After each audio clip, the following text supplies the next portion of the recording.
guys, oh, there. Okay.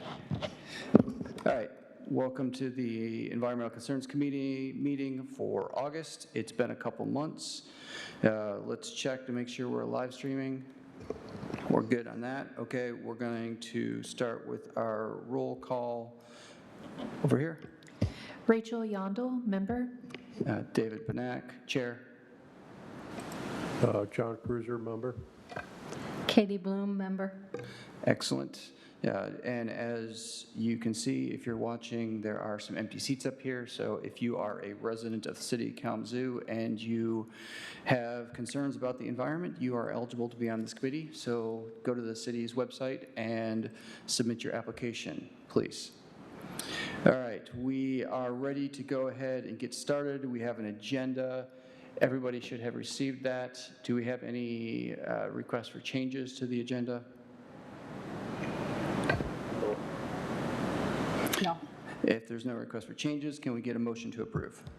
I will motion to approve the agenda. Second.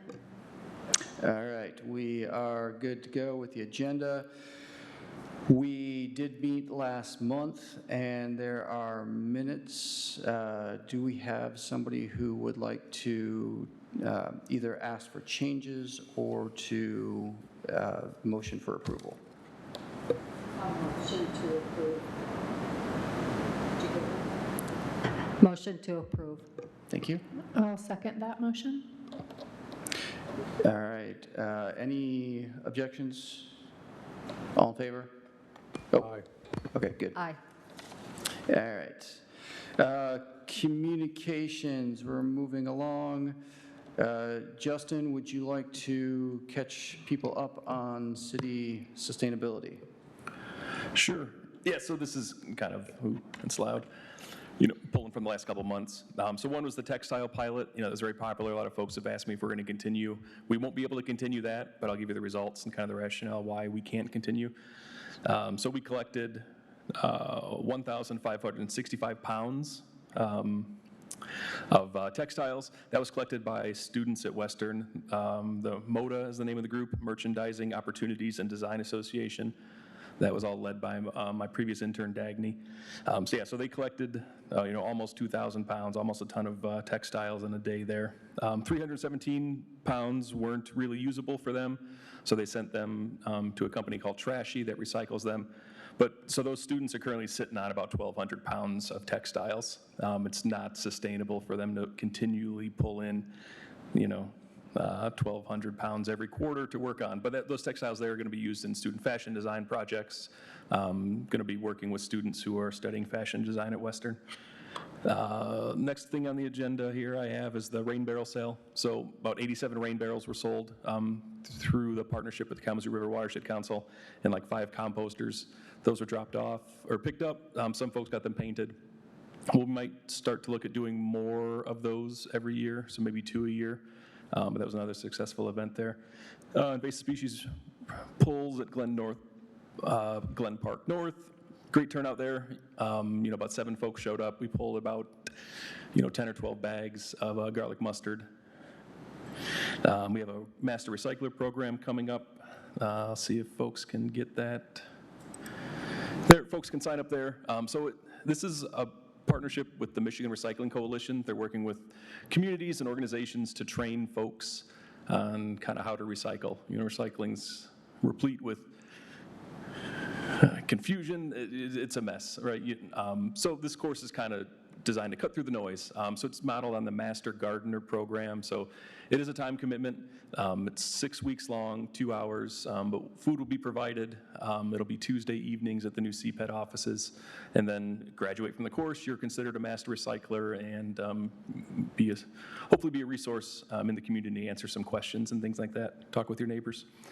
Those classes will start 8:25. Folks can scan that QR code to sign up. Michigan Green Communities, so it's kind of this internal state municipality certification program. Kalamazoo is certified gold again. It doesn't mean there are no environmental problems in Kalamazoo. It just means that we're hitting benchmarks laid out by the My Green Communities Coalition. Just submitted an Eagle infrastructure, organic infrastructure grant. looking to expand the composting program with that money, working with the Audubon Society on Lights Out education and kind of awareness programs here in the fall as birds start to migrate. And that's it. Happy to answer any questions on that or any other city sustainability topics. Go ahead. Can I ask you about number 6, Eagle Organics? How will you expand on that? I mean, I know they were in different neighborhoods, but are you expanding like to universities, businesses? No, not universities. But it will be more neighborhoods, more bins.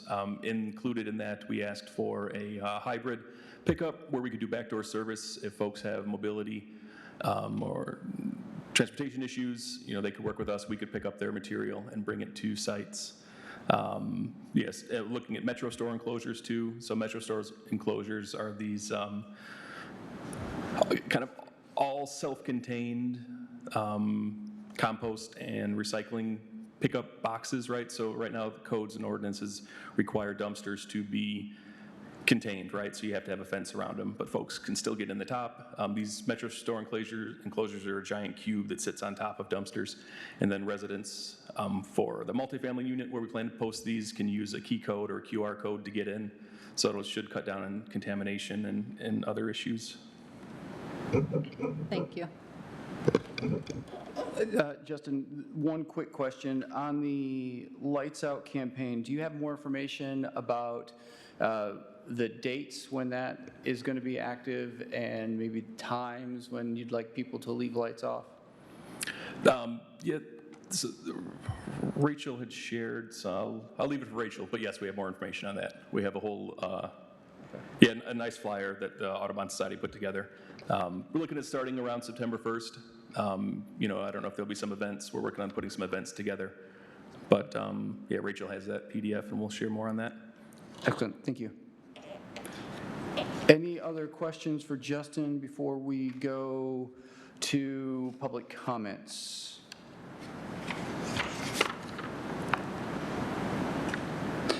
All right, let's go to our first public comments of the evening. If you are looking to call in, we do have a number. I want to read that, and then we'll take comments from the audience and then see if there's calls. The phone number to call in to make a comment is 888-382-9556. Again, that's 888-382-9556. Justin, do you want to monitor that while we have people come up and talk? Okay, do we have anybody in the audience who would like to give a 3-minute comment?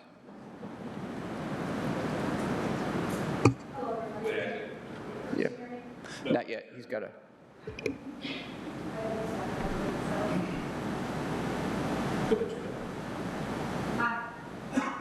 Testing. Yeah, there we go. Hi, folks. I'm Iris Potter. I just wanted to ask Justin about number 5 on there. City of Kalamazoo awarded gold status by the Michigan Green Communities Challenge. Wonder if you could talk a little bit about that. That would be really helpful. Other than that, thank you so much for all the work. Appreciate it. We'll come back to answering that after we go through other comments. Do we have another comment from the audience?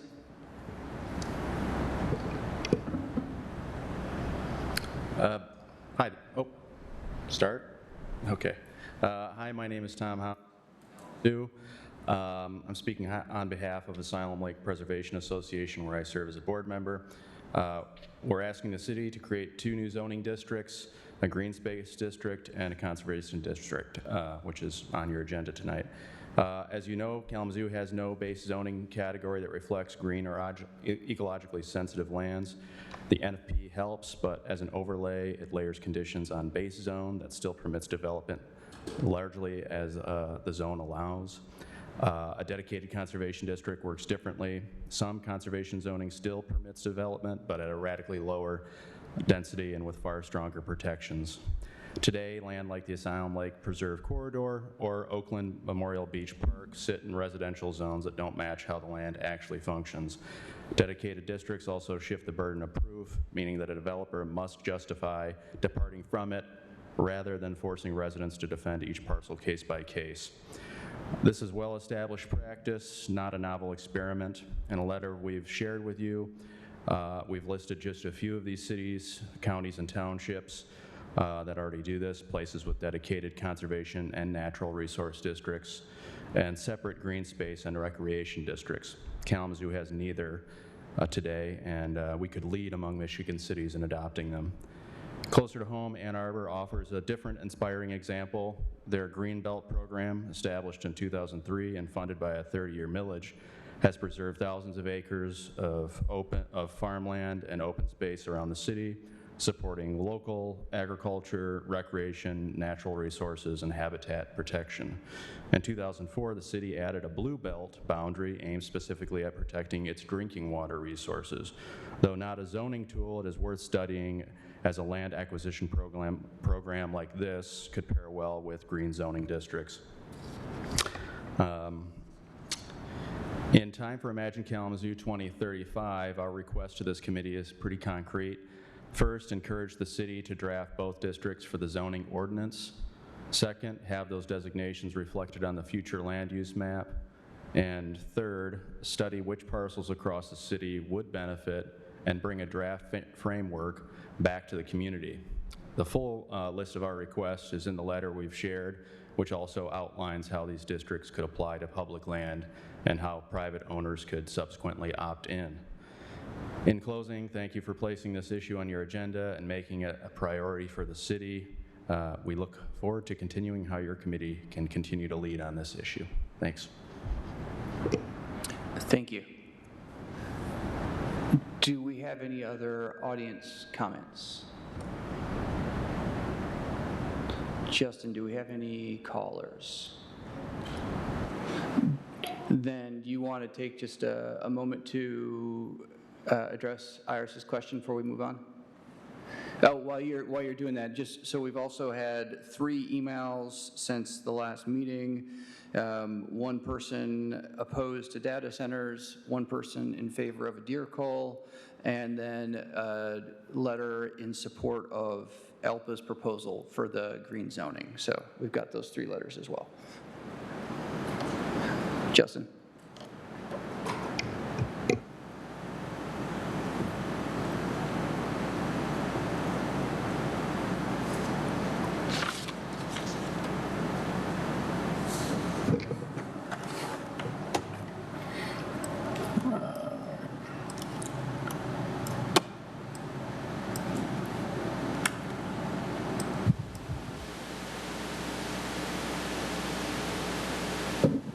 Yeah, so here it is, the My Green Communities.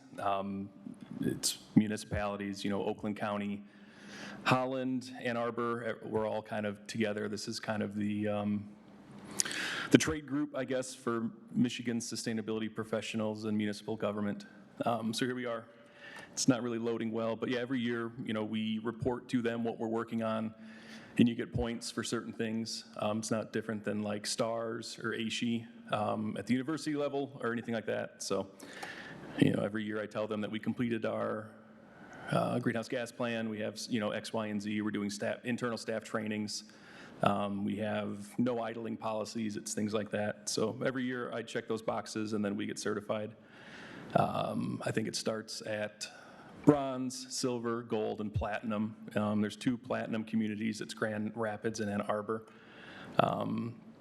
But yeah, this is it. This is the trade group. This is where I kind of connect with folks who are doing this type of work for cities and local governments in Michigan.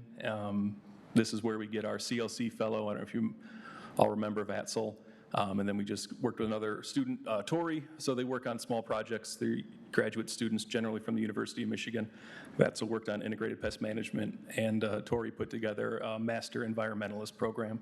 So that's My Green Communities. It's all in line if folks want to explore it further. I just pulled it up, and you can go to Michigan Green Communities. If you just put that in your search bar, you'll get all the information. Thank you. Okay, let's move on to our reports. I think we'll approach it a little bit differently this month because we're short-staffed, and we've been talking about how to do this a little bit more effectively. Rachel, you've got some reports for yours. Well, just a second. Kate, do you have anything? I don't, Okay. I'm not assigned. That's what I thought. John, do you have any updates on yours? I got a little bit on. Is that better? Yep. I've got just a little recap on the natural features. Why don't you do that, and then we'll go to Rachel's. The Natural Features Protection Review Board. I think we discussed this in May. They did the approval of the youth sports complex. They did a phase 2 site plan review. That was basically in regards to some declining, ill health, dead trees and some bat habitat. The Natural Features Protection Review approved that, so that project is moving forward. In June, they discussed the phase 1 of the site plan for the Millam Park improvements projects at 607 East Kilgore. I believe they approved that. The July meeting was canceled, and the August is scheduled for the 27th of this month. Thank you. Any questions? Okay, Rachel? Okay, I do not have any updates for the Planning Commission, but I have some updates for the Native Species and Urban Landscape Subcommittee.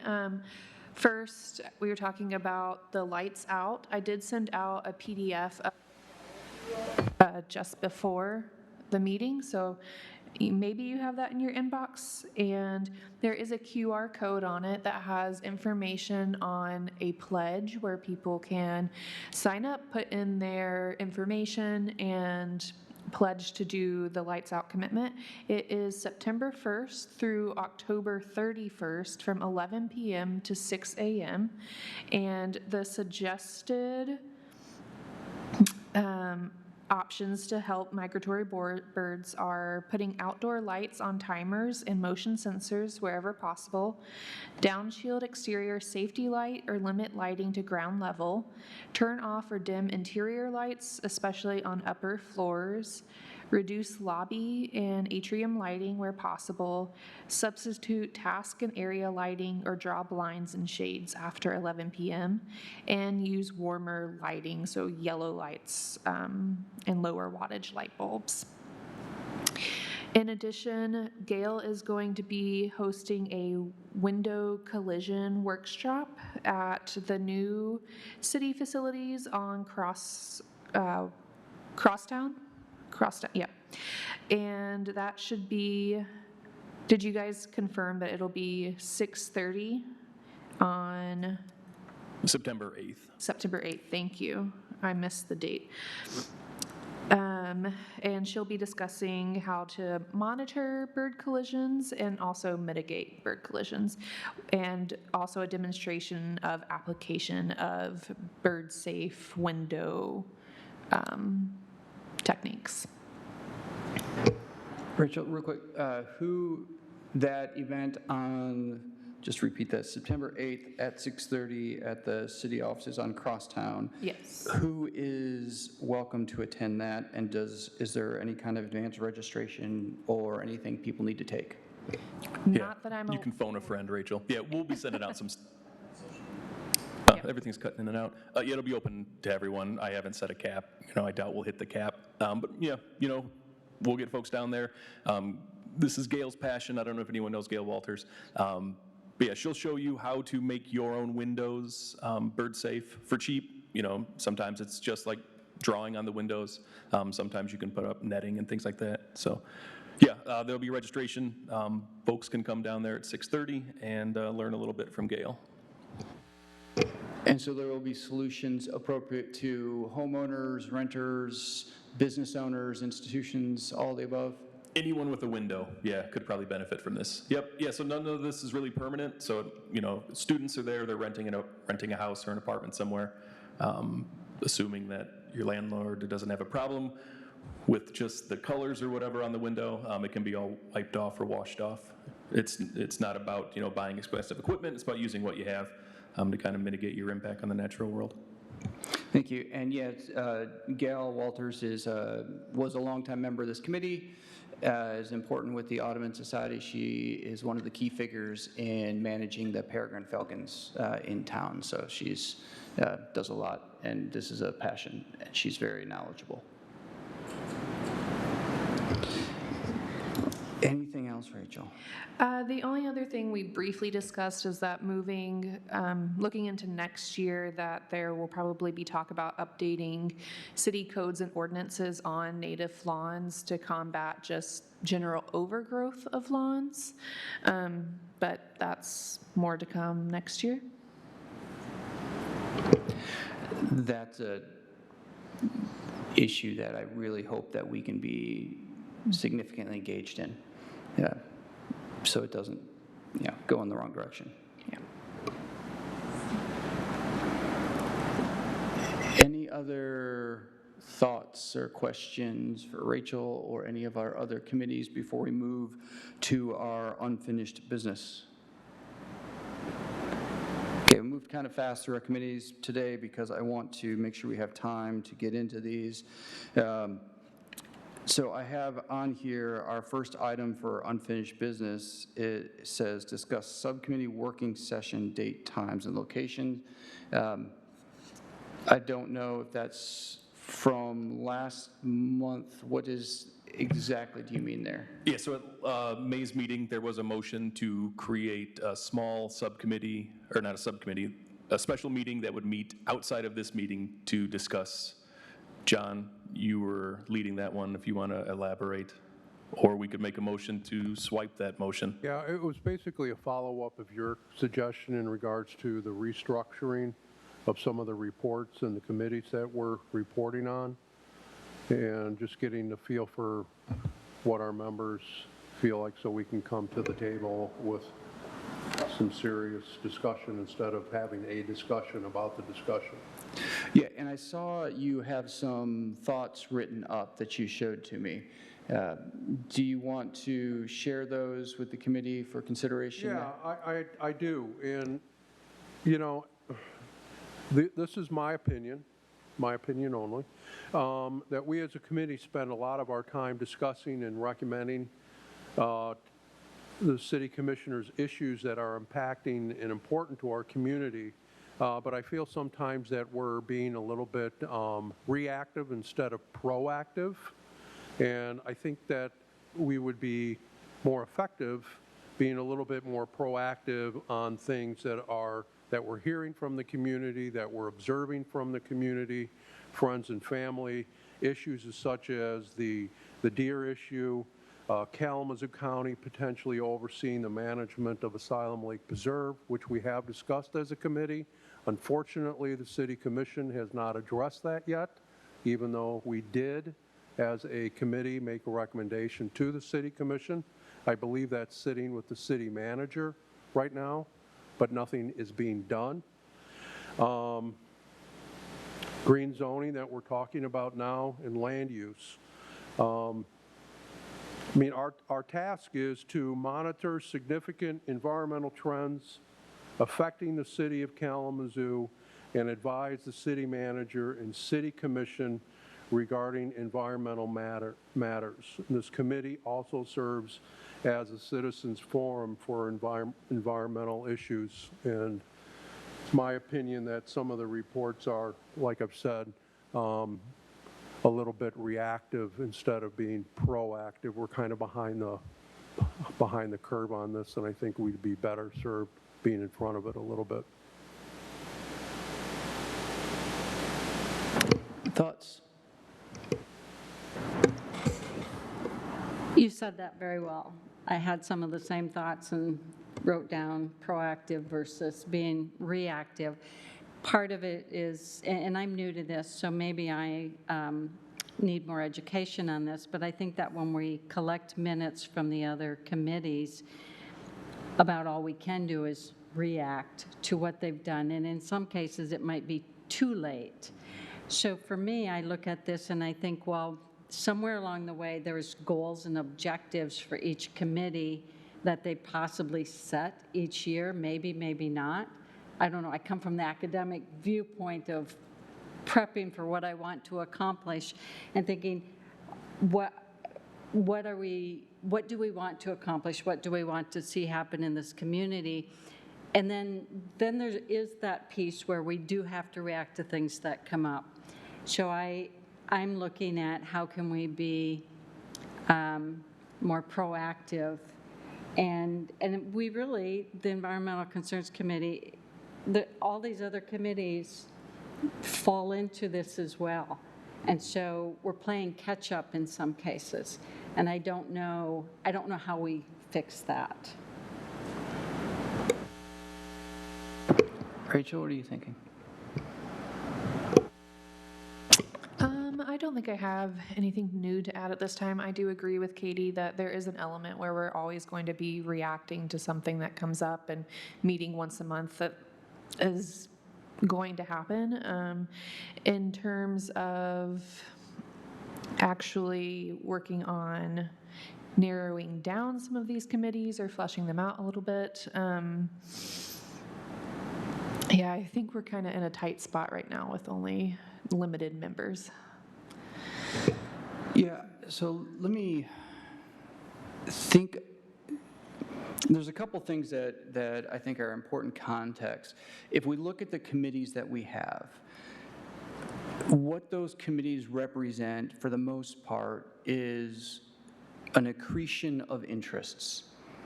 You know, the history of the Environmental Concerns Committee over time, different interests that committee members have had and turned into projects, and those projects turned into subcommittees that the committee that we worked on, and those kind of just linger as long as they can. So a lot of those, that's where they came from. The other thing I think that's important context is what is the purpose of the Environmental Concerns Committee. We heard a big part of that. The other part of it, which you didn't mention, John, is, and this I think goes to one of the fundamental problems that we face as a committee, one of the reasons I think that we have such a difficult time maintaining and attracting memberships, is that the city does also have an obligation to work with us, to discuss issues with us that are relevant to environmental concerns. And that is absolutely 100% ignored on every single environmental issue that comes before the City Commission. If the City Commission continues to treat us like we don't matter at all, it's going to be hard to get people to donate their time to come here and, you know, put in serious effort to try to make the city a better place. So I think that this goes two ways. John, Katie, everybody's right. We do need to focus in on what we can accomplish, listen to the citizens, and try and bring those concerns to the city. But the city does need to bring us into the loop. As an example, the data center thing. Is anybody going to try to argue that data centers are not an environmental issue? There was not a single communication from the city to the Environmental Concerns Committee about data centers, not one. So if the city is going to continue to sideline us and pretend that we don't exist, it's going to be really hard to be an effective committee. So Commissioner Hess, please take that back to your colleagues. Yeah. But so let's move forward with what we can do, and I think what we can do is what you captured. There are a few of the things on here where we're integrated, and I think we should make sure to prioritize keeping those. An example is like the tree committee. The tree committee is the one city committee on which the Environmental Concerns Committee has a voting chair. So we do need to make sure we have a member on that committee that attends all those meetings, because we are integrated into that decision-making process. The other ones, you know, we can keep ones that we're going to work on. So like what Rachel's doing right now with the native landscapes and with the birds. Those are great projects, and we should continue to be pushing those forward, particularly because we have somebody on the committee who can spearhead those. So I think that's a good thing to keep. Then the other things that we'll be talking about, the stadium lighting, the green zoning, those I think could represent project-specific tasks. So instead of trying to create a permanent committee that will exist for months or years, or we do what we need to come up with a recommendation on those issues and then present it. Yes. I totally agree. I think we have to be flexible on that, and I think we're somewhat streamlined on these reports. I concur. Maybe one of the things we can make a point of doing each month is when we get to the new business, we can take a moment for all the commissioners to go around and say, what are things that you have heard that from the community that the ECC should start to think about and potentially address? Yep.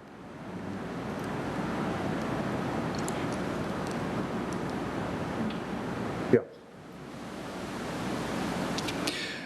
So for the only thing that makes me nervous about this is because if we look at city committees such as the National Features Protection Review Board and Parks and Rec to some degree, but more so the Natural Features and Planning Commission, those two committees make a lot of important decisions very early in the process of issues, and it really probably makes sense for us to at least monitor what is happening there. And I'd like to add that the city, again, just to put on the record, that the city commission, factors into what we have to suggest and take action on that. And that's part of my frustration is, sometimes I feel complete inaction, particularly with our statements that we've made where nothing seems to happen. Mm-hmm. And that's very frustrating. It's very frustrating from our standpoint, and it's particularly frustrating from the community standpoint, because it's like there's almost a sense of helplessness, or it doesn't really matter, or they're not interested, which I think we'll go back into green zoning is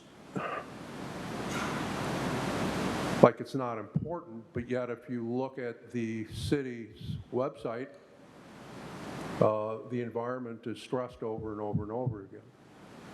It's part of the goals. We've got IK 2035 coming up, and it's one of the main points. But yet, is that just talk and words, or is it actually action as well?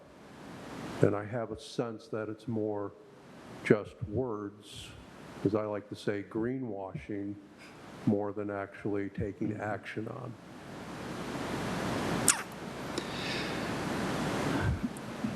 So what, I agree 100%. What I think could work, and so I'm going to see how we feel about this. Rachel, you're currently monitoring the Planning Commission, correct? John, you're currently monitoring the NFP board, correct? Yeah, and Parks and Rec. And Parks and Rec. Right.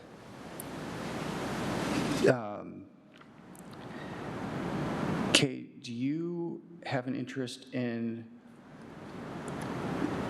helping with being on the tree committee? Yep, I can do that. I can fill in. When I look at this, I kind of break it down into groups, like 1 and 4 go together. 11, 5, 3, and 6 go together. 2, 10, and 9, and I may have missed one somewhere in there, but I'm grouping them together in categories of what really fits and aligns with each other, and that's how kind of they fit when issues come up, and they should have communication between them. So if we can look at them from that perspective, and then I'm willing to work with whatever assignment you need me to do, because I'll just learn about it and deal with it. So I'm pretty open and flexible to doing that. But that's how I kind of broke them down and looked at it, is how do these go together? So is that of any help? That is helpful, but I think we can cut even further to see how it works. Okay. So if we did, John stays with NFP and Parks and Rec. Kate, you'll grab the tree committee. Rachel will stay with planning and whatever you want to name your other group, because you can keep it native species and urban lands, or you can call it whatever you want. And then I'll just serve as chair for the time being. And then beyond that, we'll work on issues as we can create projects to investigate.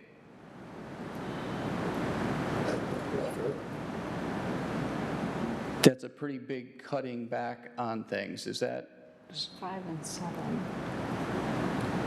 Is Rita also on air and quality? Which one has she typically been? Her report is air quality. Okay, but that's just her giving reports. Yeah. Right, and that goes back to what John was talking about. If air quality is definitely an issue in Kalamazoo, and we need to be aware of it, but if what we would be looking at is how can we find an actual recommendation? What is an issue we can approach and come up with a solution and a recommendation, rather than just reporting on what the air quality is? Right. So is the odor task force still The odor task, operational? no. Because that fits with it, and that's where I would think that would be coming from, but is that? There's a long history Okay. that I won't completely dig into here, but I've kept that on there really just as a kind of a sore thumb. Okay. Because it has not met in years, even though it was never officially disbanded. I did look for it, and, Yeah. okay. So if we're all in agreement, I'm just going to go through that again so Justin Okay. can note it, though it will be in the minutes. We'll have the NFP and the Parks and Rec with John. We'll have the Planning Commission and Native Species Urban Landscape with Rachel. We'll have the Tree Committee with Kate, and then my service will be the chair of this committee. And then when Rita comes in, we'll see how she feels about that, and the same with Luke. But beyond those core tasks, we'll be trying to be more project-based. Okay. If that sounds good, I suppose it would probably require a motion to that effect, and then a second and a vote. Okay. So moved that we divide the responsibilities for the various committees and boards as outlined by our chair, Mr. Benek. Is Okay, that good enough? that's excellent. I support. Second. So following Robert's rules, any discussion of the motion? All in favor? Aye. Aye. Any opposed? All right, Justin, we'll have a change to the agenda for starting with next month. All right, and then just, so there is that motion floating out there, we are not going to create a separate meeting of this group, so we I think- motion to rescind that. Yeah, that's mooted at this point.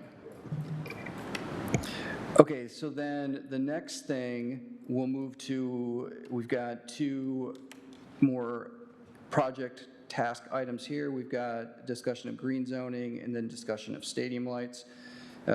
John, these are both items that you're leading, so would you like to start with the green zoning? Sure. First of all, I want to support and applaud Alpa's statement supporting the green space and conservation zoning districts. I think it was very well written, and thank you for that input. And I see no reason why the city cannot develop this classification. The implementation of green space and conservation zoning districts is in alignment with the city's stated goals found in the sustainability plan and the climate action plan. Both of those emphasize the urgency of taking steps to protect our environment and act responsibility. Even on the Kalamazoo City website, it says it is urgent that we take steps to protect our environment and to act responsibly to reduce our impact on climate change. The community recognized this by identifying environmental responsibility as a goal during the Imagine Kalamazoo visioning process and through the declaration of a climate emergency by the City Commission. Kalamazoo does have programs in place to protect our local natural resources, and we're exploring new programs to make essential public services more sustainable. Through these programs, our city government, and I'm quoting from the city website, our city government can help contribute to the culture of environmental stewardship that is a vital part of our community. And one of the guiding principles of IK 2035 is sustainability, which is to support the long-term health and resiliency of community and environment. And if anybody looks up what sustainability is, there's three parts of sustainability. I think one, we're doing a great job as a city, as part of the silo, but I think we're missing the other portion of that silo, which is our natural environment.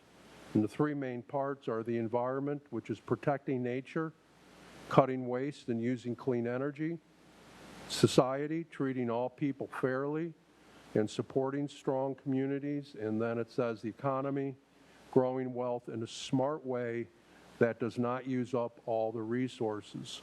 And why it matters? It saves natural habitats, stops climate change, keeps water, air, and food safe for everyone, and helps businesses last longer by not wasting materials. And in the simplest terms, sustainability is about our children and our grandchildren and the world we will leave them. And I don't think there's anybody that can say that protecting our natural spaces, increasing biodiversity, and saving these areas that are not developed is not a very proactive step in better health, better opportunity for people. That's my green space. So I have a motion I'd like to make, and then perhaps we can open it to discussion. I'd like to move to ask the City Commission to direct the Kalamazoo Planning and Zoning to establish green space and conservation zoning districts in the City of Kalamazoo in their zoning ordinances within the next 6 months. We have a motion. Do we have a second?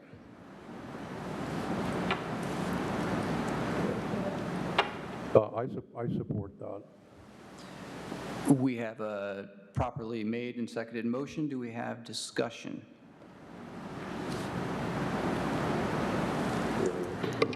I think my only hesitancy is, I do agree with putting a time frame on it.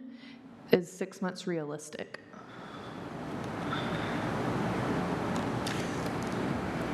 As I'm willing to amend it because I understand that, and How about with an update on progress in 6 months? Yes, I can amend that to an update on progress within 6 months. What, I think this is a great idea. Let's think about this very carefully drafted letter that we have from ALPA. I think that letter covers the issue very well, lays out the argument, proposes the two types of additional zoning. I think that we could send that letter with our support as a recommendation to the city. I agree with that. I agree. I actually think that, in the past, the question has been raised, well, what is green space? And I did try to do a lot of research and look at what other cities are doing and pull that all together. And I think this has done it nicely. I think it gives you some links to look at what other cities do, but it also gives definition to the two categories. If I had any reservations at all, it's in the use of the term conservation zoning district because of the conservation district that exists, and so making sure that we can define those two. But I think the terminology is less important than the concept of moving forward to identify these different zoning areas that I do believe the residents of Kalamazoo have spoken out at various, planning for the future in Kalamazoo. I see the green tags on little stickies, green zone, green zone, green zone. And here we're giving definition and a process to it. And so I think this is our first step in saying to the city, we're coming to you with something definite that we need you to do. And we hope to hear back from you very soon. I would support that.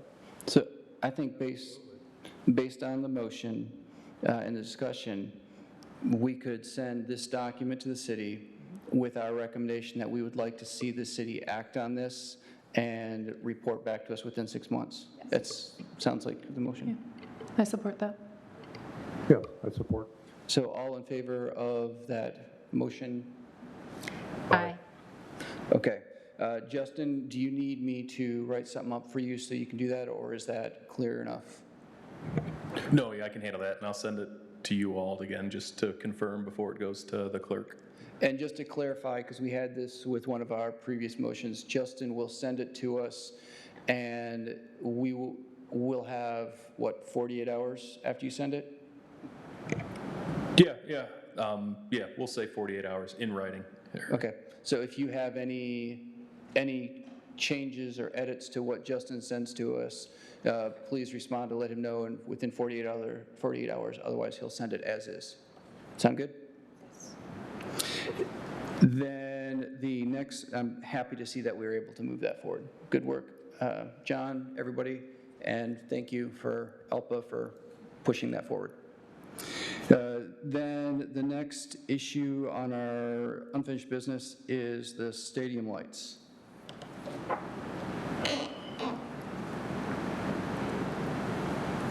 I'll go ahead and take the lead on that. Western Michigan University has proposed, I don't know if they've actually begun the installation of installing stadium lights at the Western Michigan Stadium soccer area, which is located on Parkview Avenue, basically behind the Gibbs house, somewhere in that area. And part of the response that the community has had, and I think we as a committee have, is how will the lighting affect the quality of the environment, particularly as it relates to the Asylum Lake Preserve and the surrounding neighborhood. I don't even know what the status of that progress is. I mean, I could go through and read some emails. David, would you like me to? That's the one thing I have as a concern as we push this forward is the recognition that universities essentially operate as their own fiefdoms. And so the city has almost no control over what Western does. So we can request that the city request Western to do things, but the city, even if they wanted to, can't really force Western to do anything. So just wanted to put that out there so we're aware of the context. But yeah, catch us up on the key elements of this discussion that you've been having. Basically, the key elements are that they had a study, a light study done by a light engineering firm that has claimed that there will not be any impact on the adjoining neighborhoods, and nor will it have any direct impact on the Asylum Lake Preserve, particularly as it relates to our native friends, the birds, the animals, and stuff like that, because there has been concern and studies on the impact of light on how it affects migration and other, habits of our wildlife. And they are claiming that it will not. And there has been some debate on that. And they're also claiming that it would be they say the games would start between 5 and 7, typically end around 10 o'clock. So not only would it be the light pollution, there'll also be some potential noise pollution with the stadium speakers and additional car traffic, that sort of stuff. And yeah, I looked through those emails, and unfortunately Western basically said, we make enough money for the city, so you should just accept it, which is not in that's, as you mentioned before, talking sustainability, that economy is one leg on that stool of sustainability, but it's only one leg on that stool. Yeah, that's what they're saying. Okay, so I can appreciate that.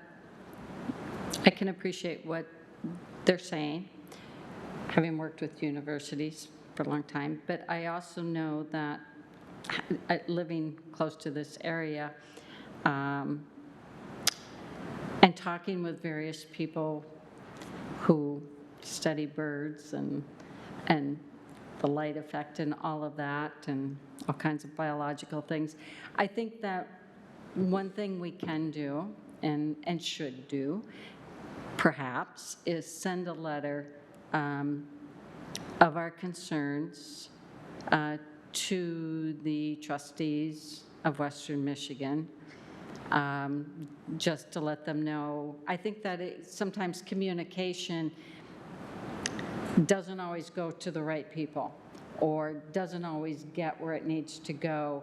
And in this case, I do think just a simple letter of outlining what our concerns are from an environmental standpoint, recognizing that we have no authority, is one step to having a working relationship with the university. Because if we don't share our concerns, they don't have any reason to change anything. But if we share our concerns and go to a trustee meeting and share them, then sometimes we have expressed our value in a new way to them. I like the idea, but before we go any further with it, I want to ask Justin, I'm sure you don't know the answer to this, so it might be something that'd be really useful if you could follow up. Do we, as the Environmental Concerns Committee, have the, I don't want to say authority because we don't have any authority. Are we empowered to send a letter as the Environmental Concerns Committee to an outside entity such as Western? Yeah, it's a good question. I will follow up on that. Also looking at Western's trustee meetings. I mean, there are also general public comments that are taken in person at those meetings. But I'll check on the letter, and I guess that's always a second option, going in person. Because I like the way you approached it, because in John's emails that I was reading, yeah, there was a lot of correspondence, so there's correspondence happening. But how do we create a potentially systemic reform? Could we, what you're suggesting is good, but could we use this as a way to say, the Environmental Concerns Committee stands ready and eager to coordinate and assist Western in addressing its environmental impact on the city? Yes, I think that is well said. So not just asking them to do something, but offering our help and cooperation. Right, and I think going to these meetings has value. I just know from my own personal experience, being there in person and saying it and looking at people face to face makes a difference, just as it does in the city or the county or anywhere, that we can relay. There's both concerns, but there's awareness. I mean, they are, the University, Kalamazoo College, they're all a part of who we are and what we are in this community, and we have to live together, and we have to work together. So I just always want to find a way to make that and to personalize it. I'll go to you in a second, Rachel, but just kind of following up on it, I do think there's a very low chance of success. Yeah. But it's an avenue that needs to be explored. But I think there is some chance of success, because I believe Western's new administration is interested in having a positive community impact, much more so than previous administrations. So I think this is at least worth attempting. Rachel? Yeah, I mean, I agree with everything that's been said. I like the idea of, if we are able to, just sending over a letter of our thoughts. So yeah, I think the next step would just be finding out if that's something that we are, like you said, empowered to do. To facilitate this in a way that moves faster rather than more slowly. John, you've been at the front of this, and you have more knowledge on this issue than any of the rest of us. Are you willing to make a first draft of this letter and share it with the committee for some feedback? Yeah, I'd be willing to do that. I'd like to ask for Katie's help. Yeah. I do have some other emails that I did not print out, so I can. And we won't send it until we get the go-ahead, and even if we get the feedback that it's not appropriate for the ECC to do that, we can send the letter as individuals. But I do think there's some value to saying that it comes from the Environmental Concerns Committee. Okay, I think that's a good place to take, unless somebody else has something more on that issue. Excellent, we are productive today.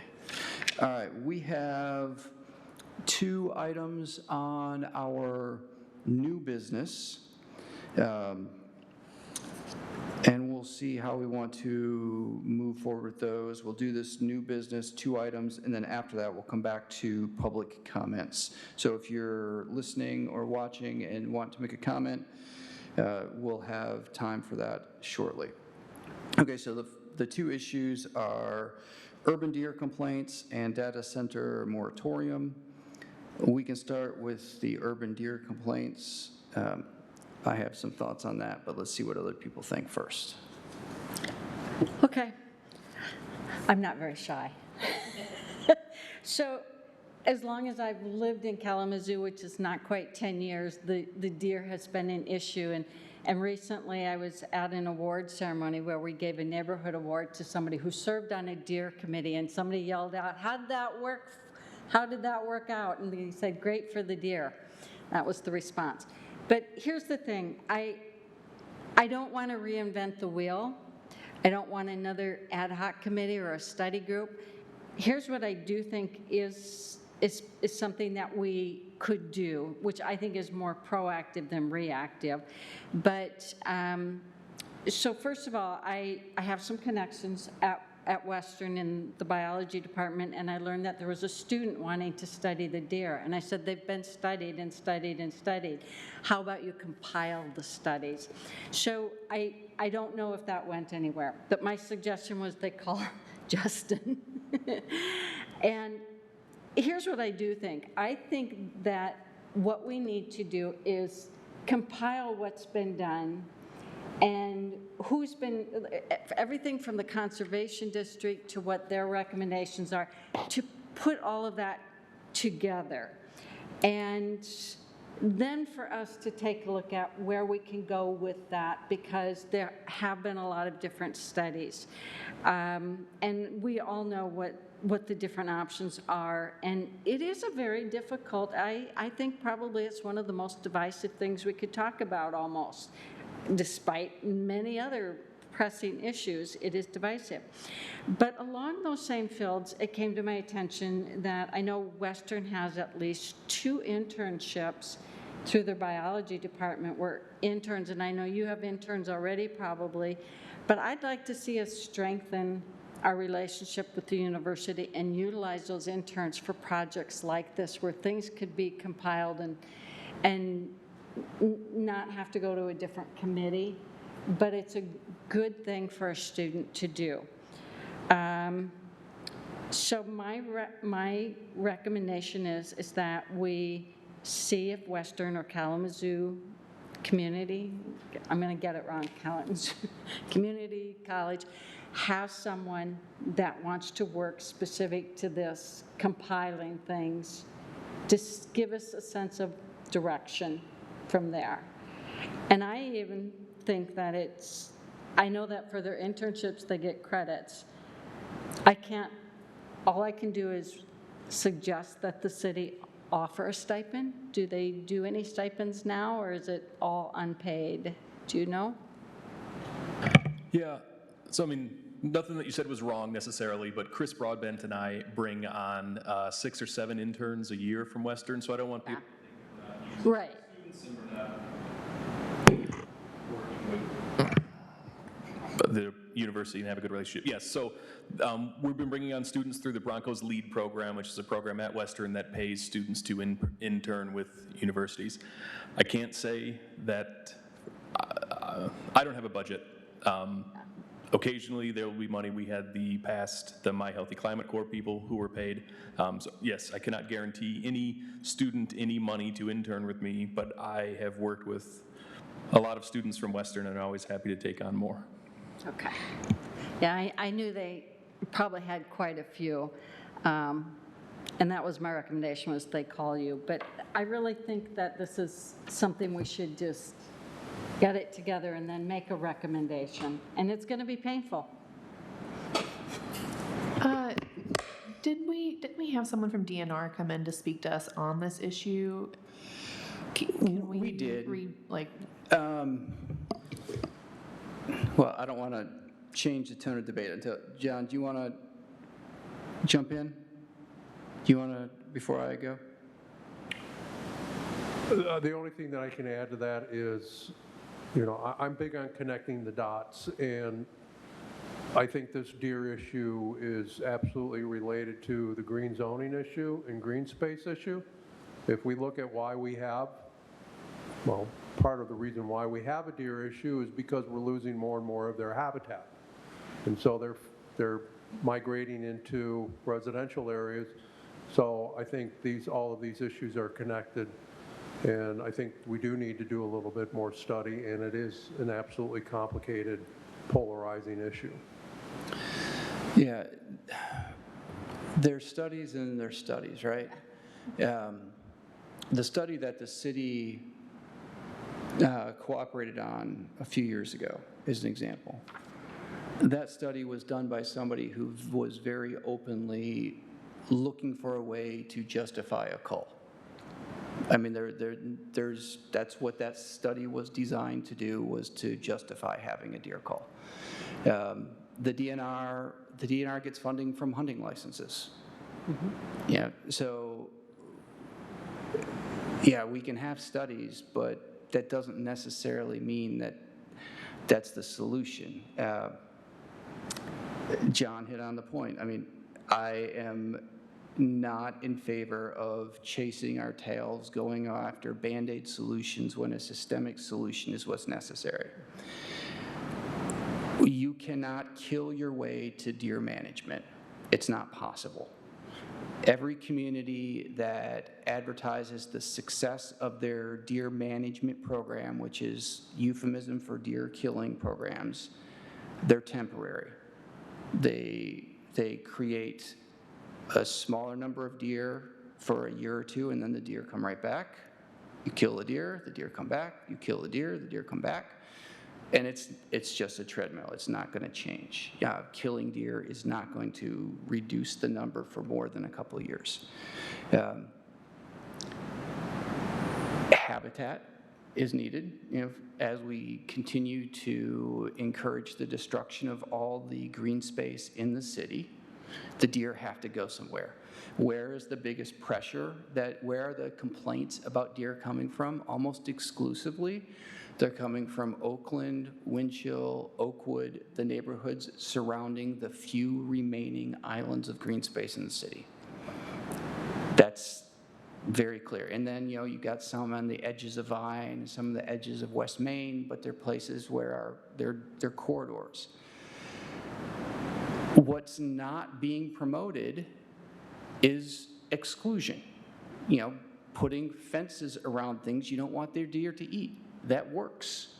There are also non-toxic, non-chemical sprays that you can use. We actually used some to protect some trees that turned out to be really effective. It's called Deer Repel. It stinks. The active ingredient is putrid egg solids, is what it's called. And garlic. Yeah, yep, and it smells. It's that sulfur smell that makes it so effective. So I think before I would support any discussion of a cull, I'm just one vote. I mean, we could do whatever we want as a committee, but before I would support any discussion of a cull, there needs to be a program designed to help homeowners protect their property that they want protected with fencing and other types of repellent and behavior alteration rather than immediately going to killing.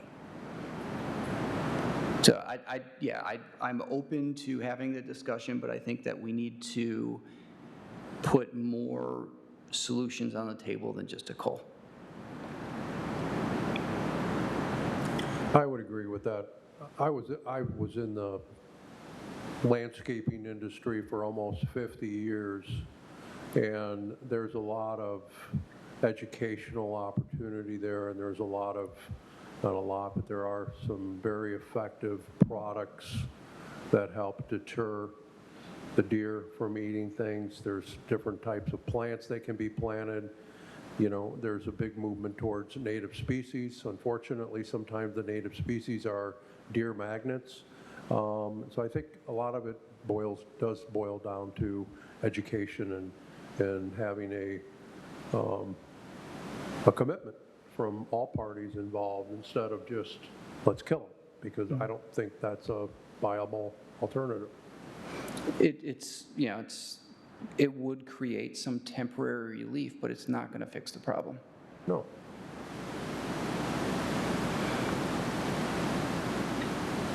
So I respect that view. I use all those products.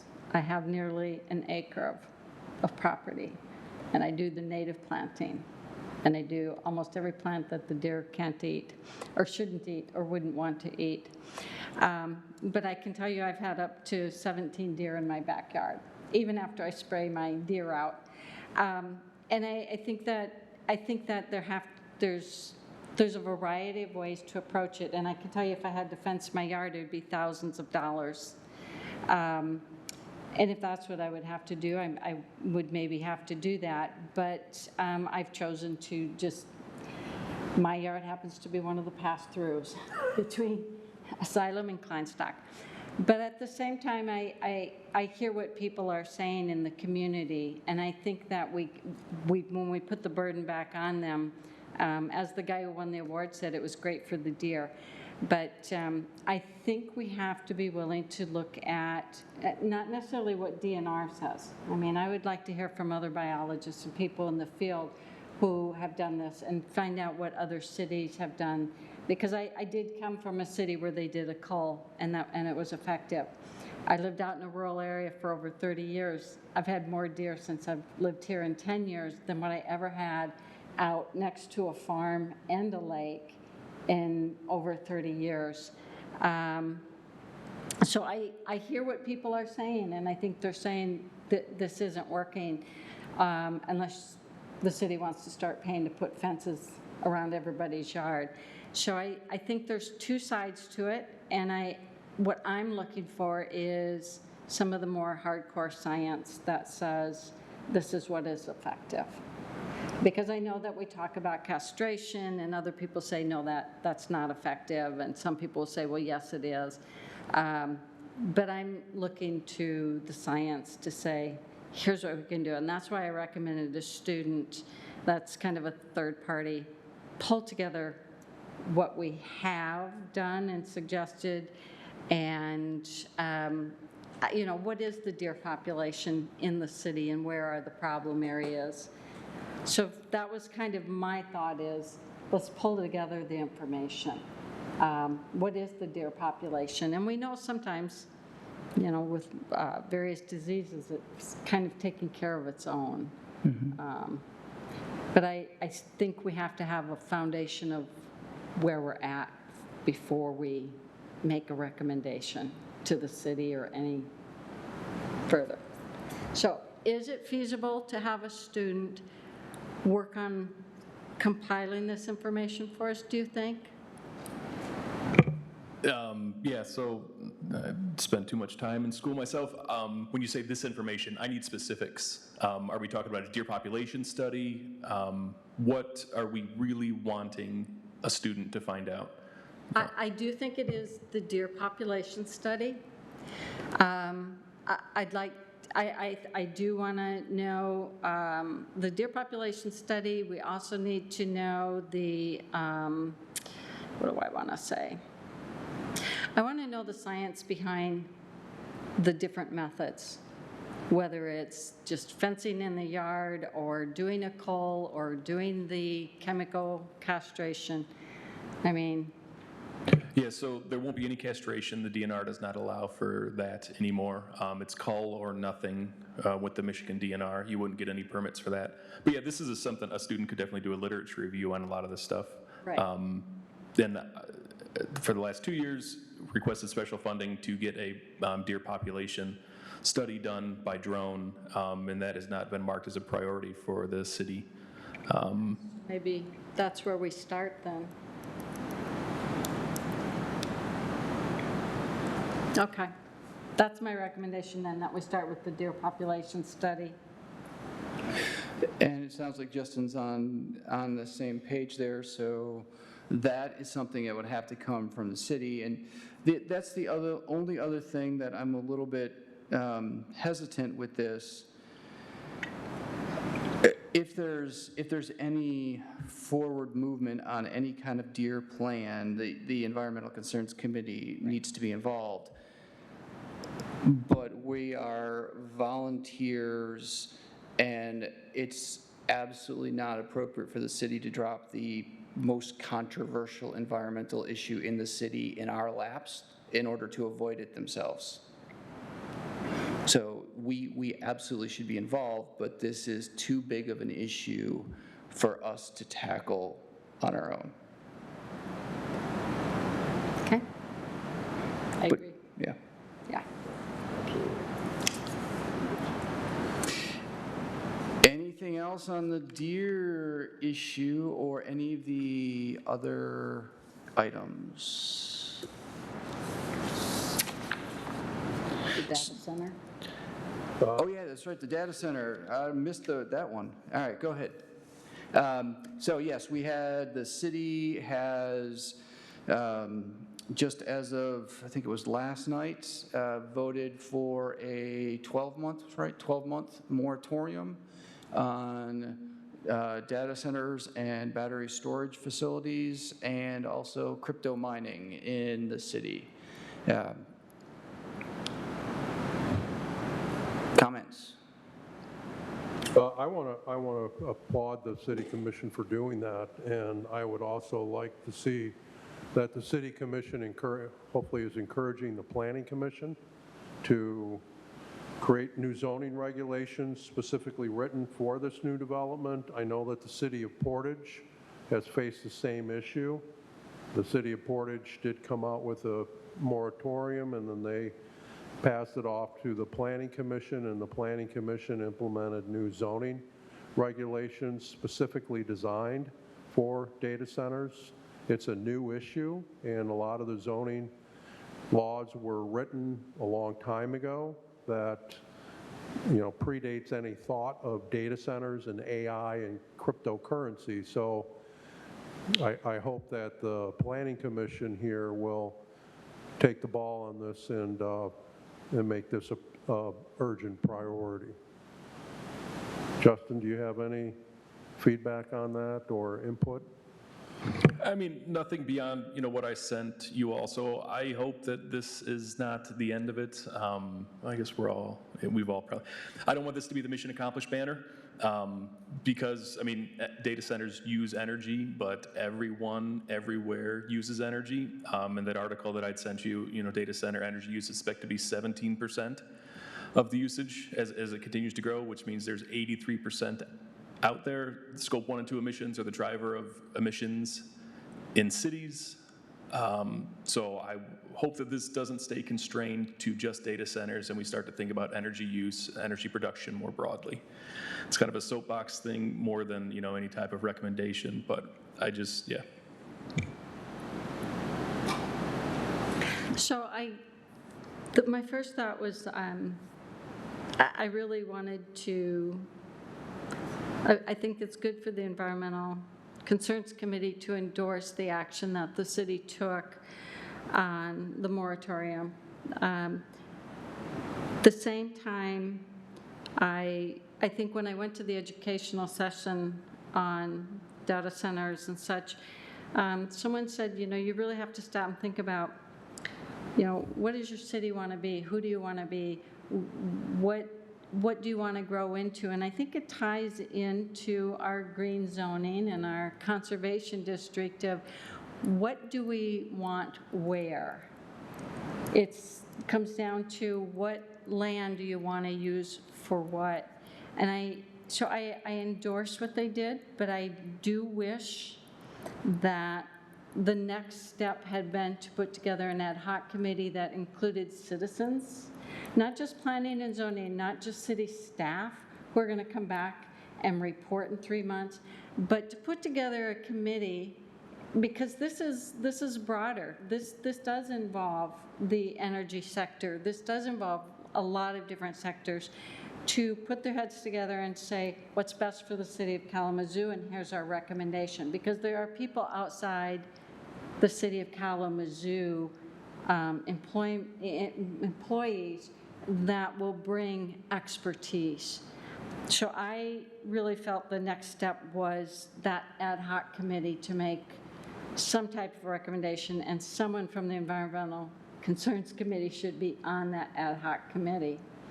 So I would be willing to entertain a motion that we recommend the city take this step with an ad hoc committee composed of all the different entities that could possibly be involved in that. I think that includes the county and surrounding townships, to say, where do we want to go with this? Because we have to come up with something that is concrete. And I want us to have a seat at the table. I think the city is in the process of trying to figure out how they're going to move forward. But yeah, this will be a good test of whether or not they're going to include the Environmental Concerns Committee. We should definitely be involved. Yeah, I agree with that. I think this is something that's very nuanced, and I don't think I understand fully the impact, like obviously broadly the impacts of a data center, but then what would be the best practice in terms of suggesting zoning ordinances and things? Like, I don't know the specifics of that.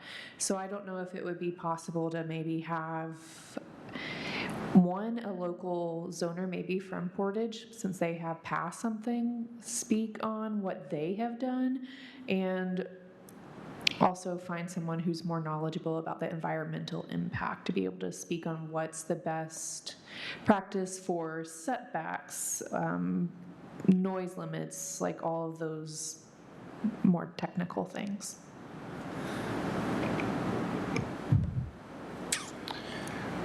Should I put that into a better motion? I don't know that my motion was. Well, so let's, I think you've got a good point there, Rachel, to follow up on that. John, you mentioned that Portage is approaching this issue through zoning. They have. Yep. Are you familiar with any of the folks who are behind that zoning process in Portage? Do I know them? Yes. I do not. Okay. This is just what I have read and researched on how they've approached it. So knowing that we were going to have this discussion. I am willing to see if I can make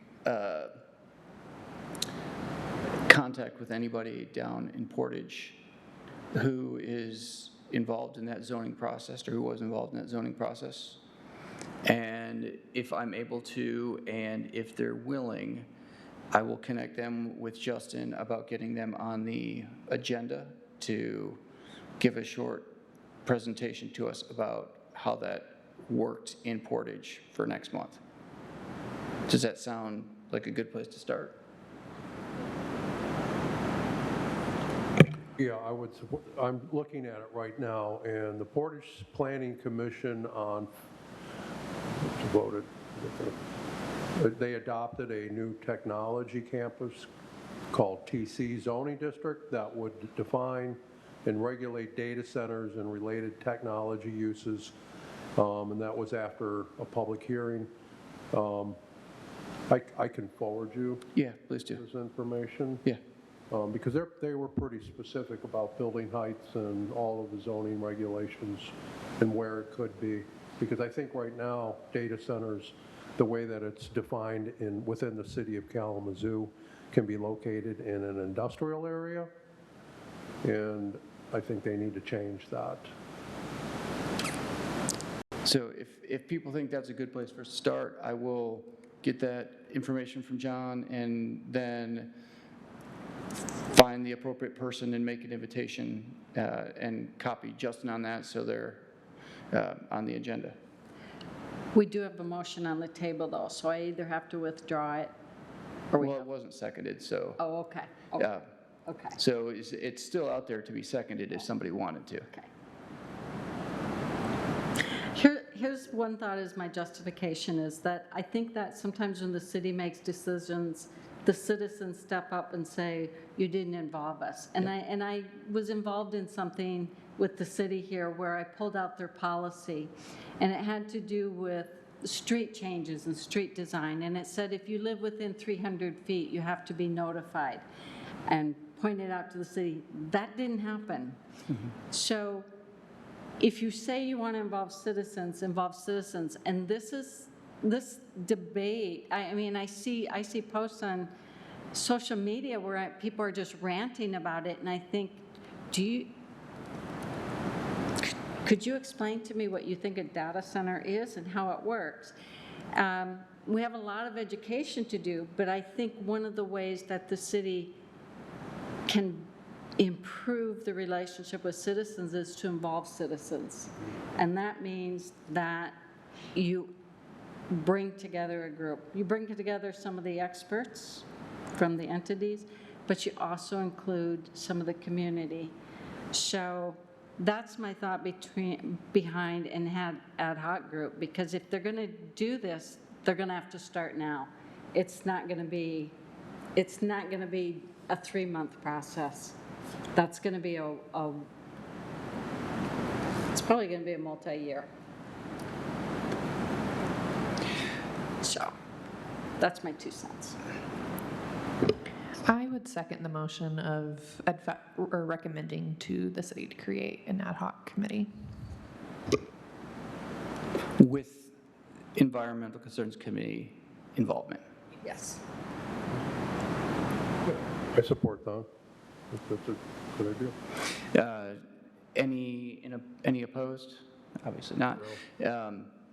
So Justin, we've got a recommendation. We'd like to request that the city create a ad hoc committee to investigate data centers and their regulation, and to include the Environmental Concerns Committee in that process.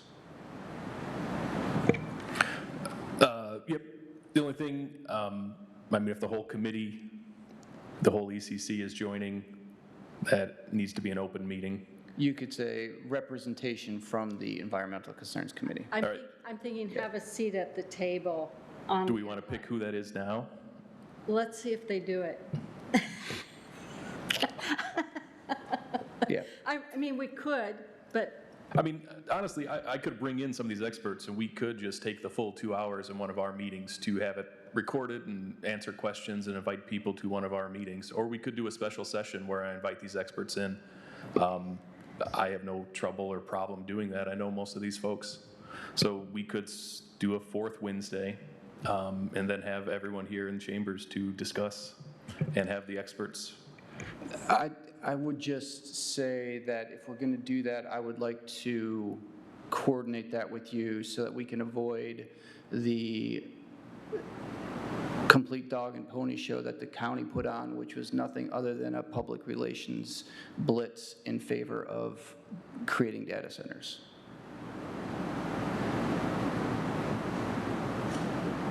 Yeah, we can bring in who you folks want. Okay.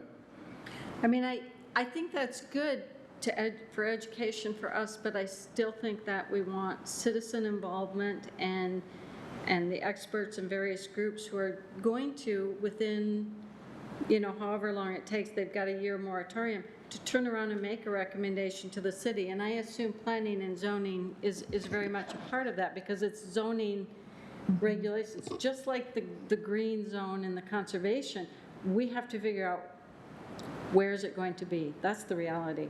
Where and what, how big do we want to be? Well, we can have a dedicated meeting that we will publicize and invite the public to, that will be a data center educational event that will be hosted by or put on by the Environmental Concerns Committee. Yeah, I think both are good ideas. Yeah. So we'll follow up on that, and we'll see what we can come up with. All right, any other thoughts on the data centers? All right, we've got one more round of public comments here.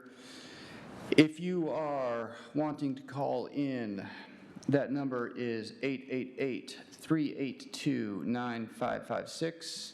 Again, that's 888-382-9556. 5, 6. While Justin is checking to see if there are any there, well, we'll just let him check.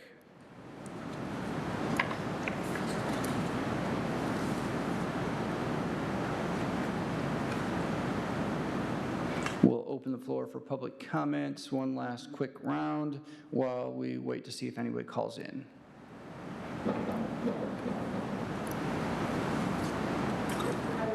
You have to.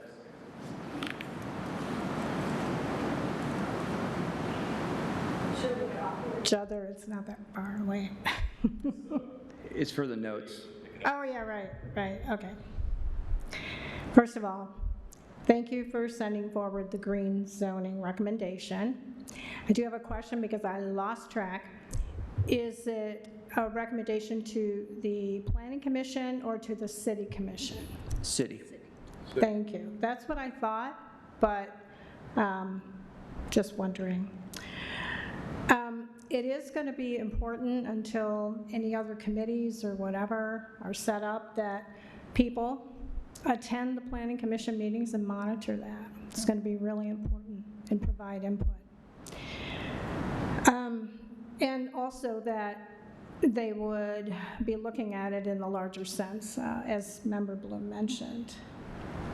Regarding the lights, I will talk to someone whose house directly abuts the K College field, and see what kind of effect has been there.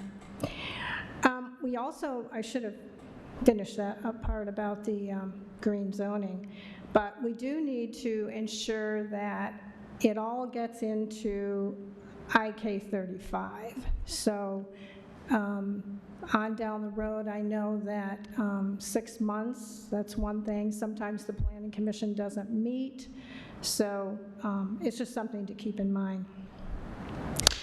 Regarding the deer, I'm co-founder of Kalamazoo Animal Advocates, and I've been monitoring, for one thing, the emails that have come in, and there have been very few in the last year. I agree that it is because of loss of habitat is a main thrust of it, and we can use the golf club as one of those examples why deer are hitting Winchell Oakwood quite a lot. And thank you, Chairman Knack, for pointing out what has happened with culls, and that we really have to, and this is so important, look at this system, the whole system. And I appreciate you pointing out the bias study that was done in the past. So just points of information, I'm not sure if you know, but in the past, Kalamazoo Nature Center has done a cull. In the last 2 years, they have not. And one of the main reasons is because of epizootic hemorrhage disease. And we have lost many deer in this area due to that. So Ms. Bloom referred to that, and that is very. In terms of thank you for bringing it up in our presentation. That as far as any recommendations, and I'm alluding to that email that came in, there were no recommendations from TNR. They laid out situations and didn't necessarily talk about the call. Talked about the difficulties of it. I do want to applaud the city's work with education, because I think that's part of the reason why we're not getting that as many complaints, because the website, the work that people have done, the talk that people have had about it, about deer, has been very effective. I also will be sending my report that Kalamazoo Animal Advocates did a couple years ago regarding deer. Some of you have seen that as well. So, thank you. Thank you. Want to make another comment?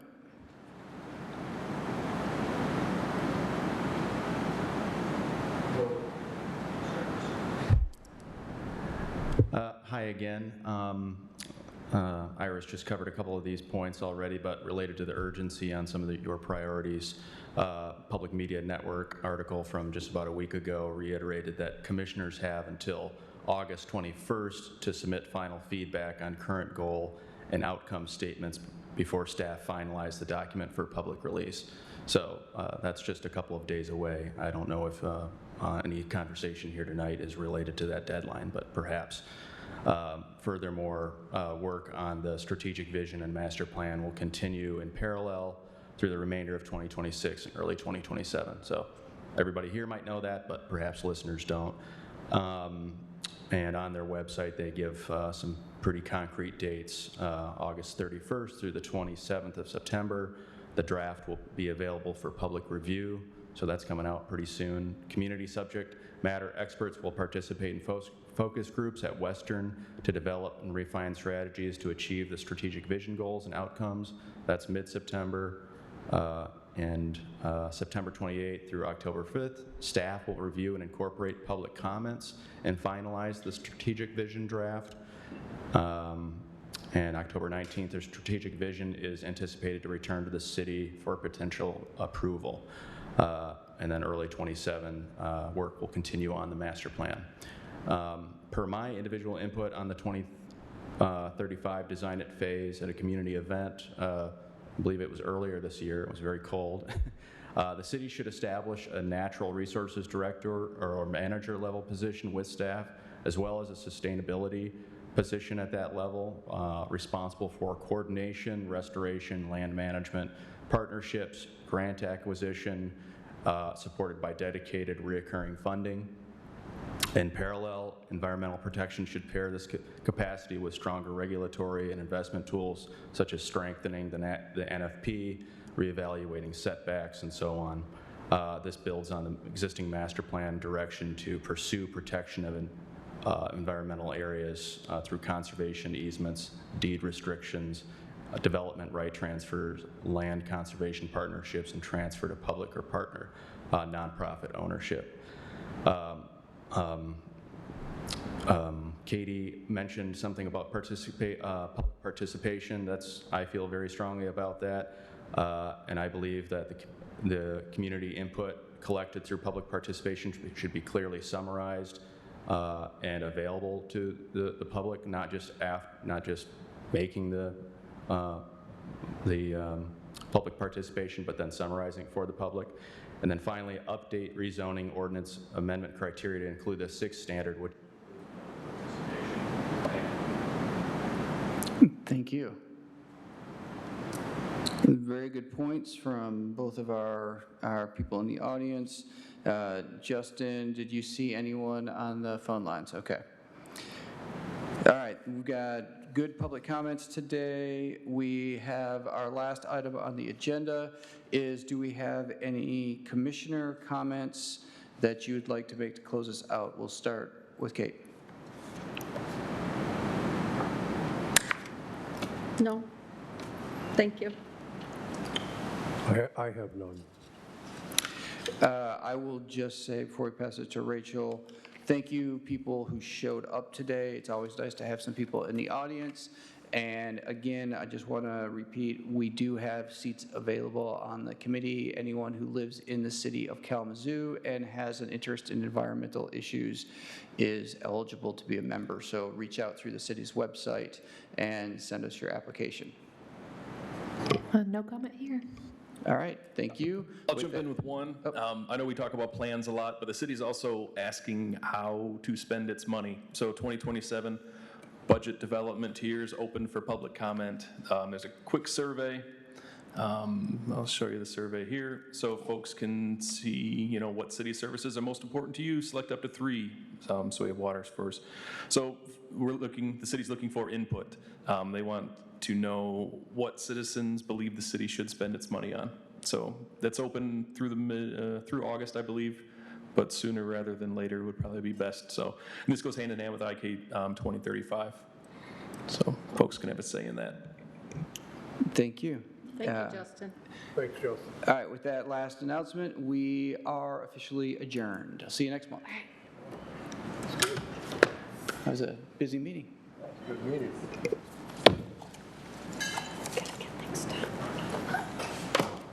Thank you, Justin. Thanks, Justin.